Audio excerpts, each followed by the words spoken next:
Bismillahirrahmanirrahim. Assalamualaikum warahmatullahi wabarakatuh.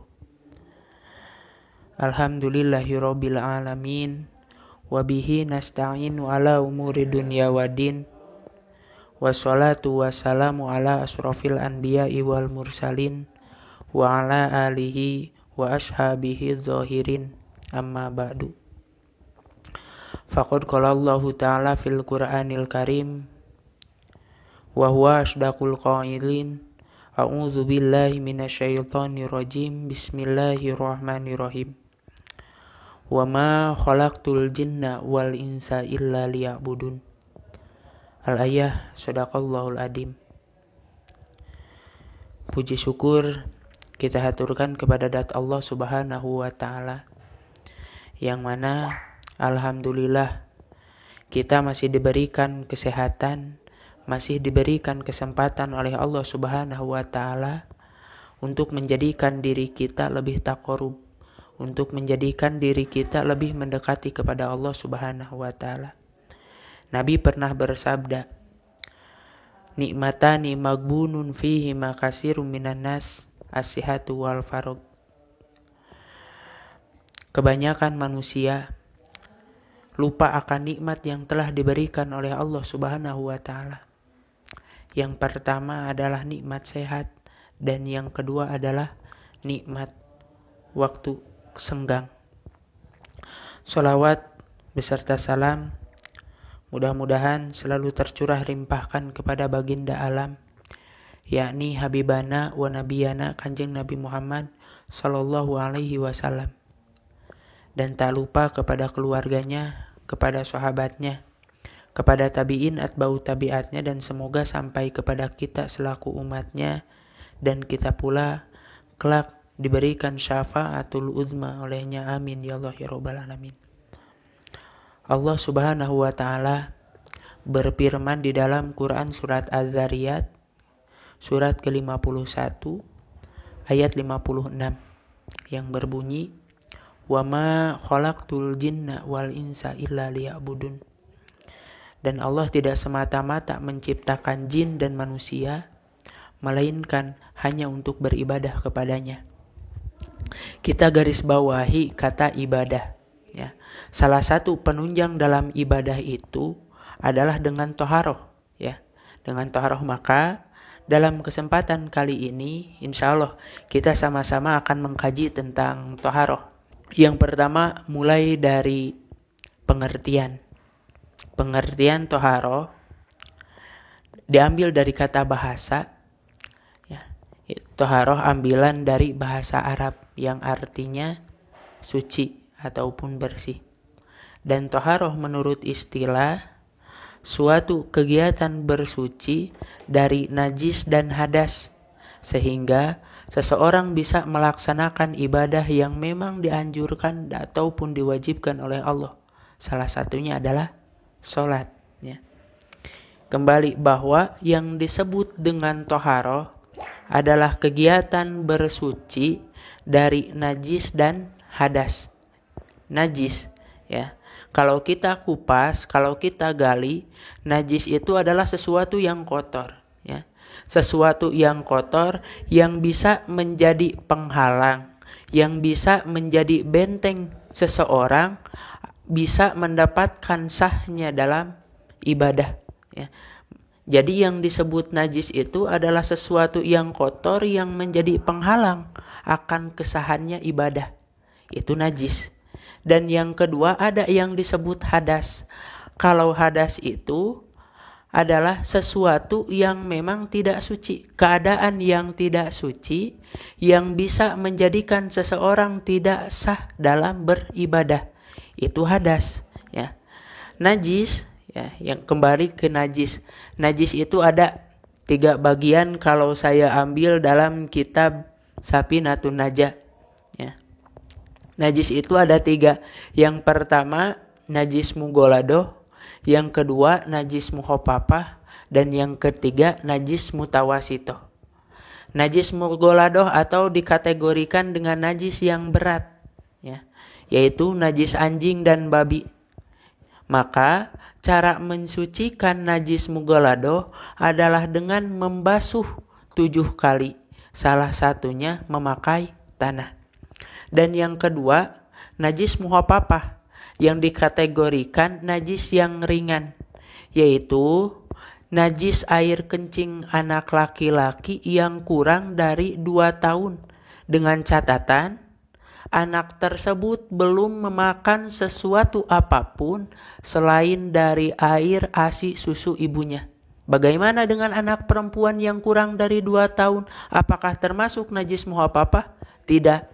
Tapi anak perempuan yang walaupun kurang dari 2 tahun masuknya ke dalam najis mutawasitoh ya. Yang ketiga, najis mutawasitoh ataupun najis pertengahan antara najis mughalladah dan najis muhafafah.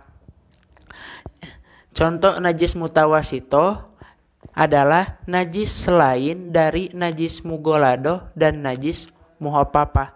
Najis selain dari najis anjing dan babi dan selain najis dari air kencing anak laki-laki yang kurang dari 2 tahun. Contoh najis mutawasitoh yaitu kotoran manusia. Itu macam-macam najis ya, itu macam-macam najis. Cara mensucikan najis muhafafah cukup dengan dibasuh. Sedangkan cara mensucikan najis mutawasitoh itu tidak cukup dengan dibasuh, melainkan harus pula dicuci. Ya, itu najis. Dan yang kedua tadi hadas.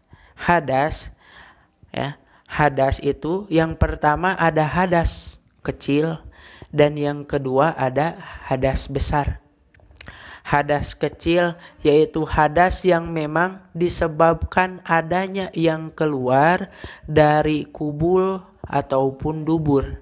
Salah satunya mungkin kentut ataupun BAK, BAB ya. Itu hadas kecil.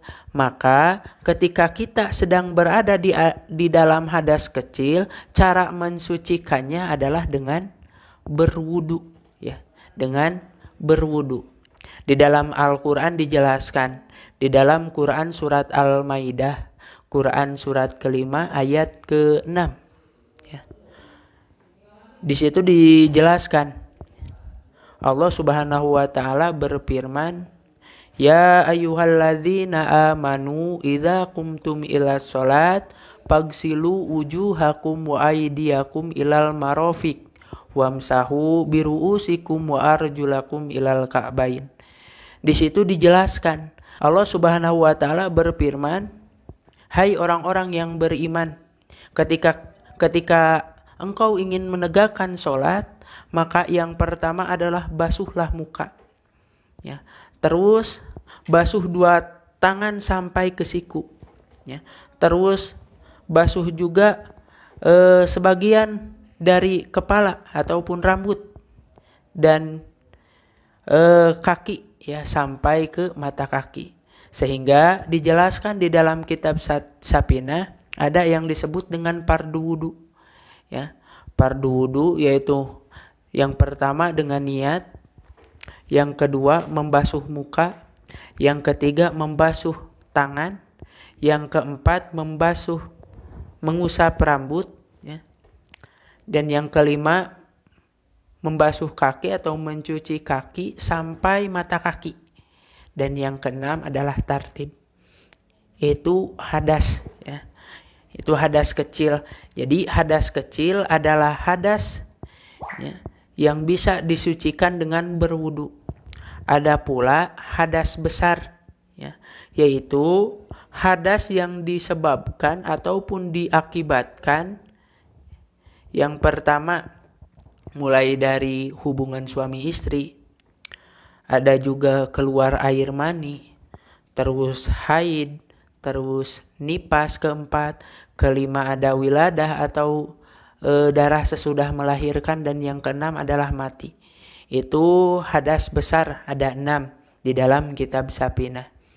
Cara mensucikannya adalah dengan membasuh seluruh badan ataupun dengan adus ya, membasuh seluruh badan kita dengan air. Jikalau tidak ada air, nanti bisa dengan tayamum. Ya. Jadi kembali lagi bahwa yang disebut toharoh adalah sesuatu kegiatan bersuci dari najis dan hadas, sehingga seseorang bisa melaksanakan sesuatu yang memang diperintahkan oleh Allah, salah satunya sholat.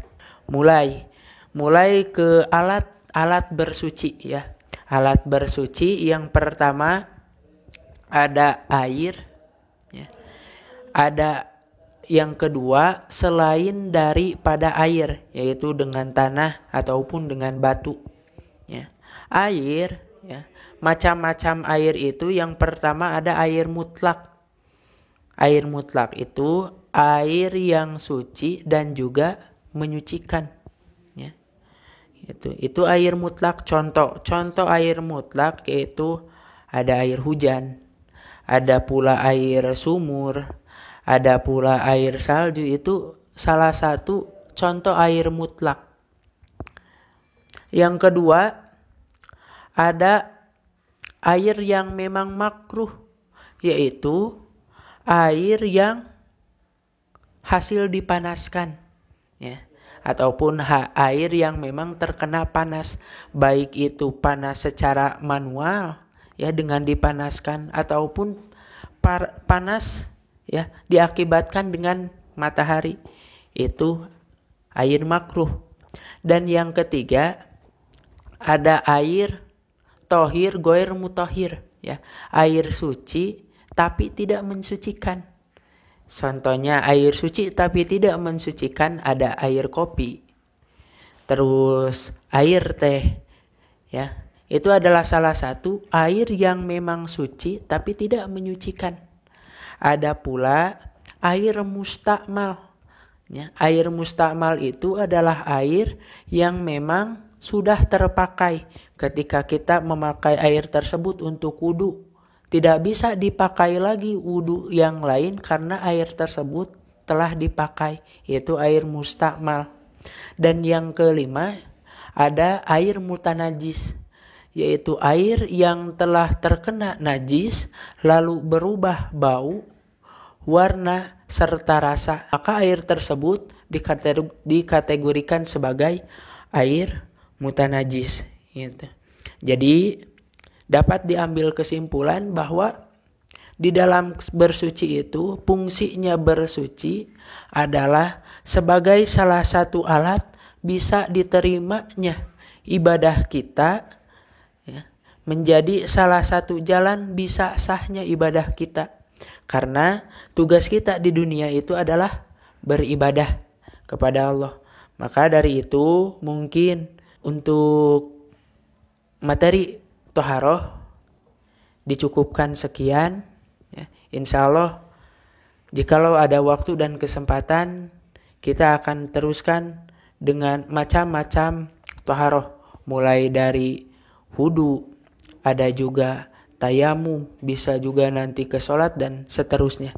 Insya Allah mudah-mudahan itu mungkin yang dapat saya sampaikan. Kurang lebihnya mohon maaf. Akhirul kalam, wassalamualaikum warahmatullahi wabarakatuh.